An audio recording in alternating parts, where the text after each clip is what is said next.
Bersama saya Engku Azmin dalam rentasan berita edisi 1647. Antara paparan utama. Kuantum takrifan T15 sedang dikaji kerajaan. Bantu pesawah, perlu ke apungan harga beras tempatan? Akta pengambilan tanah 1960 akan dipinda bagi petahan aset kerajaan.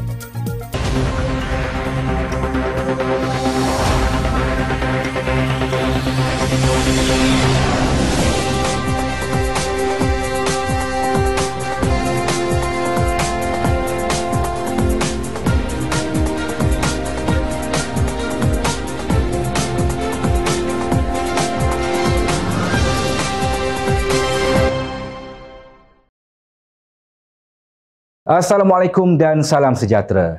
Kerajaan sedang mengkaji tarifan bagi T15 selepas perpandangan jumlah yang ditetapkan Jabatan Perangkaan Malaysia DOZM bagi golongan itu ketika ini, iaitu kira-kira RM13,000 terlalu rendah, kata Datuk Seri Anwar Ibrahim.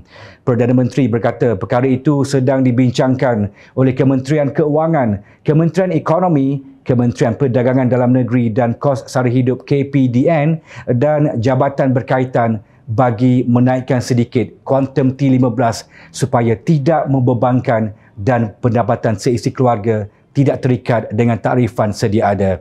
Ada isu mengenai kedudukan T15, maka kita lepaskan tanggungjawab membayar harga pasaran bagi petrol RON 95 kepada B40, M40 dan bila dikaji, ada rangkaian daripada T20 ini di peringkat bawah. Itu mungkin pendapatannya agak sedikit rendah, maka dinaikkan. Ini bukan perkara baru sebab dalam penyelarasan subsidi diesel digunakan prinsip yang sama. Katanya pada waktu pertanyaan menteri di Dewan Rakyat pada Selasa. Beliau menjawab soalan Hu Pui Tiong, PH Kota Melaka, mengenai definisi T15 dalam soal subsidi bersasar untuk petrol RON 95 seperti yang dinyatakan dalam Belanjawan 2025 dan mekanisme yang akan digunakan berkaitan pelaksanaan cukai dividen 2% ke atas pendapatan dividen melebihi RM100,000 bagi pemegang saham individu. Dalam pada itu, sebelum ini, PMX turut berkata usaha kerajaan dalam membantu rakyat khususnya golongan yang memerlukan sama sekali tidak akan menyebabkan kerajaan jatuh. Sebaliknya, punca utama adalah akibat amalan rasuah. Anwar yang juga Menteri Kewangan berkata belum pernah tercatat dalam sejarah dunia mengenai tumbangnya sesebuah kerajaan kerana memperuntukkan perbelanjaan besar untuk kepentingan rakyat. Saya tak pernah baca atau ada sejarah dunia, sama ada sejarah Islam, Cina Purba, India, Arab atau Amerika Latin, bahawa ada kerajaan jatuh kerana belanja banyak untuk tolong rakyat miskin. Belum pernah tercatat dalam sejarah ada mana-mana pemerintah itu kalah atau jatuh kerana membantu rakyat miskin atau menaikkan gaji yang sepatutnya dengan bagi upah yang adil. Kerajaan jatuh kerana rasuah, penyelewengan, tamak haloba, pimpinan kaut harta yang bukan hak mereka. Itu yang menyebabkan negara tumbang. Katanya ketika berucap pada majlis peluncuran Residensi Madani Putrajaya pada Isnin. Perdana Menteri berkata langkah menaikkan kadar gaji minimum kepada RM1,700 seperti diumumkan dalam Belanjawan 2025 merupakan tekad politik yang jelas menggambarkan keseriusan kerajaan terhadap aspek kesejahteraan rakyat. Beliau berkata kerajaan turut menumpukan aspek pembinaan rumah mampu milik yang mampu dimiliki golongan berpendapatan sederhana dan rendah di negara ini. Ini merupakan satu usaha kerajaan membantu golongan sasar untuk memiliki kediaman yang selesa, persekitaran yang selamat, sihat dan sejahtera serta menunjukkan betapa seriusnya kerajaan dalam membantu rakyat Malaysia memiliki rumah sendiri, katanya. Justru, PMX menggesa semua pihak pemaju yang terlibat agar menyiapkan projek dengan segera mengikut tempoh masa yang ditetapkan. namun tetap mengutamakan aspek kualiti serta mutu rumah yang disiapkan. Saya harap jangan ada yang melewat-lewatkan projek, melambatkan 3 bulan, 6 bulan. Ini mendera rakyat yang menunggu hingga menyebabkan kos pembinaan meningkat. Jadi, pastikan pengawasannya, kecepatan pelaksanaan projek dan kalau ada apa-apa masalah dari sudut karenah birokrasi, selesaikan secepat mungkin, tegasnya lagi. Pada majlis itu, 4,000 unit residensi Madani Putrajaya dilancarkan dengan harga serendah RM200,000 seunit yang dijangka siap dibina menjelang 2028. Terdapat 7 projek pembangunan kediaman mampu milik iaitu Residensi Madani Central, Residensi Madani Serunai, Residensi Madani Cemara, Residensi Madani Cengkih, Residensi Madani Cempaka, Residensi Madani Mawar dan Residensi Madani Melur. Berkeluasan 800 kaki persegi, pelbagai kemudahan awam turut disediakan dalam plot pembangunan itu, antaranya surau, dewan serbaguna, tadika, ruang niaga, taman permainan kanak-kanak dan parkir berbumbung. Tahniah Kerajaan Madani. Teruskan usaha melawan rasuah demi tata kelola yang baik untuk negara dan rakyat Malaysia. InsyaAllah. Ahli Parlimen Arau baru-baru ini membangkitkan isu nasib pesawah tempatan yang semakin terhimpit. Harga pembelian padi oleh kilang yang dahulunya sekitar RM1,800 per tan kini menurun kepada RM1,400 per tan, memberikan impak besar kepada pendapatan pesawah.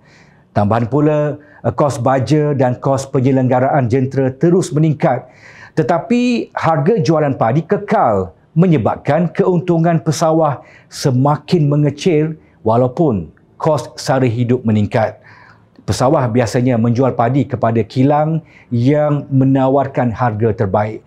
Namun, kilang yang membeli pada harga lebih tinggi terpaksa menjual beras dengan harga lebih tinggi juga. Dalam beberapa kes, terdapat kilang yang mencampurkan beras tempatan dengan beras import untuk dijual sebagai beras import. Amalan ini sudah lama berlaku dan untuk mengesahkan ketulinan beras, ujian DNA yang rumit dan mahal diperlukan yang tidak praktikal pada skala besar. Kilang-kilang juga menghadapi cabaran apabila harga jualan beras tempatan ditetapkan pada RM26 bagi pak 10 kg sejak 2008. Dengan inflasi yang berlarutan, margin keuntungan semakin terhakis, membuatkan mereka sukar membeli padi pada harga tinggi seperti RM1,800 per tan. Untuk menggalakkan lebih ramai pesawah terus menanam, mungkin sudah tiba masanya untuk mempertimbangkan pengapungan harga atau kenaikan harga beras tempatan agar keuntungan pesawah lebih terjamin. Sementara itu, kenaikan kos sara hidup pesawah sering diabaikan oleh pengguna yang sering menumpukan perhatian kepada kos hidup mereka sendiri.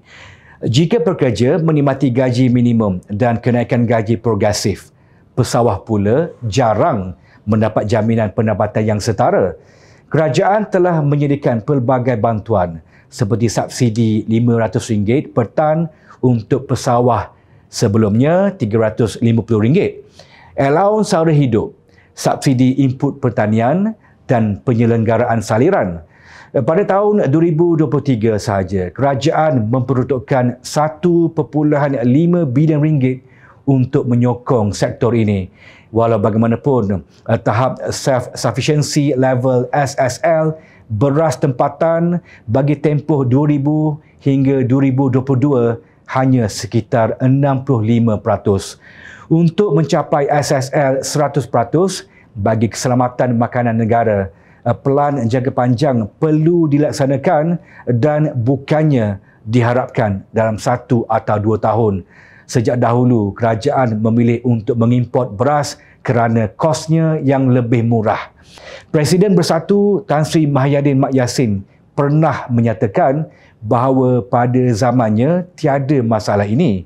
Namun, harga beras import mula naik apabila negara-negara seperti India dan Thailand menghentikan ekspor pada tahun 2023 akibat faktor cuaca, inflasi dan keperluan domestik. Ketiadaan pelan jangka panjang untuk keselamatan makanan juga memburukkan keadaan. Pihak seperti Mahyadin, PN PAS dan Kerajaan Tebuk Atap tidak menyediakan rancangan untuk meningkatkan SSL kepada 100%. Namun, kini mereka lantang bersuara seolah-olah menjadi penyelamat dalam isu ini. Semua faktor ini mendorong kita untuk menimbang sama ada pengapungan harga beras tempatan atau kenaikannya perlu demi kelangsungan hidup pesawah dan keselamatan makanan negara. Kerajaan bercadang meminda Akta Pengambilan Tanah 1960 APT Akta 486 bagi memastikan aset kerajaan dan kepentingan awam dapat dipertahankan susulan isu pengambilan tanah enklav Duta, kata Datuk Seri Anwar Ibrahim. Perdana Menteri berkata rang undang-undang untuk pindaan akta tersebut sedang disiapkan Jabatan Peguam Negara AGC sebelum dimuktamadkan oleh Jemaah Menteri. Beliau berkata sehingga ke hari ini, tiada 1 inci tanah diambil atau dibangunkan untuk bangunan swasta atau komersial di kawasan tersebut. Semuanya untuk bangunan dan kompleks kerajaan, masjid, gelanggang tenis dan lain-lain. Oleh itu, saya rasa ruang harus diberikan kepada kerajaan berunding, menekankan kepada mereka bahawa ini projek kerajaan sejak 1956. Kalau perlu, kita lihat seperti mana yang dilakukan Jabatan Peguam Negara sekarang, iaitu meneliti aspek perundangan supaya undang-undang diperketatkan, kepentingan awam tidak boleh dikorbankan. Kalau kita berkompromi dalam hal ini, maka seluruh tanah terutama milik Melayu di bandar akan terbongkar semula, katanya pada sesi waktu pertanyaan-pertanyaan Menteri PMQ di Dewan Rakyat pada Selasa. Beliau menjawab soalan lisan Datuk Seri Taqiyuddin Hassan, PN Kota Baru, mengenai langkah penyelesaian kerajaan dalam menghadapi kemelut enklav Duta susulan keputusan Mahkamah Tinggi yang mengarahkan pemulangan semula 263.272 hektar bersamaan dengan 106.54 hektar tanah di Jalan Duta kepada Semantan Estate Sdn Bhd Semantan Estate. Keputusan tersebut memberikan implikasi serius kepada negara dalam pelbagai aspek kerana ia melibatkan kepentingan awam walaupun isu teknikal menjadi sebab kepada keputusan mahkamah berkenaan. Dalam pada itu, PMX berkata demi mempertahankan hak negara dan kepentingan awam, kerajaan sedang meneliti langkah untuk meminda undang-undang susulan pemulangan semula tanah di Jalan Duta Kuala Lumpur. Namun katanya pindaan undang-undang itu tidak boleh bercanggah dengan perkara 13 Perlembagaan Persekutuan sementara menghormati hak milik perseorangan. Sebab itulah kerajaan terus menggunakan jalur undang-undang merayu terhadap keputusan mahkamah dan terakhir keputusan Mahkamah Tinggi untuk menguatkuasa pindah milik kepada syarikat dan kerajaan akan terus merayu, ujar beliau yang juga Menteri Keuangan. Pada 23 Oktober lepas, Mahkamah Tinggi Kuala Lumpur mengeluarkan perintah itu selepas mengisytiharkan pengambilannya oleh kerajaan pada 1956 adalah tidak sah. Menerusi alasan penghakiman setebal 12 muka surat, Hakim Datuk Ahmad Syahrir Muhammad Saleh berkata bahawa kesilapan telah berlaku dalam pengambilan tersebut menyebabkan kerajaan telah dan masih menduduki tanah itu secara tidak sah. Tanah tersebut yang terletak di lokasi utama Jalan Duta menempatkan bangunan kerajaan termasuk Stadium Hoki Nasional, Institut Integriti Malaysia, Arkib Negara, Mahkamah Syariah Kuala Lumpur, Lembaga Hasil Dalam Negeri dan Akademi Suruhanjaya Pencegahan Rasuah Malaysia. Tambah lagi, Anwar berkata, selain memudahkan penyelesaian isu Duta Enklav, pindaan Akta 486 juga dapat membantu menyelesaikan masalah berkaitan pada masa akan datang. Kerajaan juga akan terus menggunakan saluran undang-undang selain berunding dengan Semantan Estate untuk mencari jalan penyelesaian terbaik kepada isu Duta Enklav yang berbangkit sejak 1956. Menjawab soalan tambahan Taqiyuddin mengenai cadangan kerajaan terdahulu untuk memberi pampasan berjumlah 5 bilion ringgit tetapi tidak diterima oleh Semantan Estate walaupun nilai tanah berkenaan dianggarkan 3.1 bilion ringgit. PMX berkata keputusan untuk mengalah dengan mudah dalam kes itu tidak akan menyelesaikan masalah, sebaliknya membuka ruang kepada isu tanah yang lain untuk dibangkitkan. Ia bukan sahaja membabitkan isu teknikal undang-undang tetapi soal prinsip pembangunan negara dan kepentingan awam. Malahan Ketua Setiausaha Perbendaharaan juga telah mengadakan mesyuarat dengan Semantan Estate dalam usaha mencari penyelesaian terbaik kepada isu berkenaan. Ini termasuk memberikan laluan kepada Semantan Estate untuk membangunkan sebahagian tanah di Enklav Duta yang belum dibangunkan dengan syarat bekerjasama dengan mana-mana syarikat kerajaan, kata Perdana Menteri lagi. Bak kata pepatah Melayu, hendak 1000 daya, tak nak 1000 dalih. Terima kasih PMX dan Kerajaan Madani kerana tetap cuba untuk mencari jalan penyelesaian yang baik dan adil bagi semua pihak. Semoga segala usaha untuk menyelesaikan masalah ini dapat dirasai dalam masa terdekat, insya-Allah. Teruskan bekerja membela rakyat dan negara tanpa mempedulikan cacian dan makian daripada puak pembangkang yang hanya mahir menimbulkan masalah. Ingat, rakyat sentiasa memerhati. Jom Channel ingin mengucapkan jutaan terima kasih kepada para penyokong Jom Channel dan kepada yang berminat untuk memberikan sumbangan bagi membolehkan kami meneruskan perjuangan menyampaikan berita yang benar. Sumbangan boleh dibuat melalui akaun bank yang tertera. Suara rakyat kami sampaikan demi negara tercinta. Teruskan bersama kami di Jom Channel untuk mendapatkan berita politik tanah air. Saya Engku Azmin. Terima kasih. Assalamualaikum. Salam sejahtera. Kita jumpa lagi.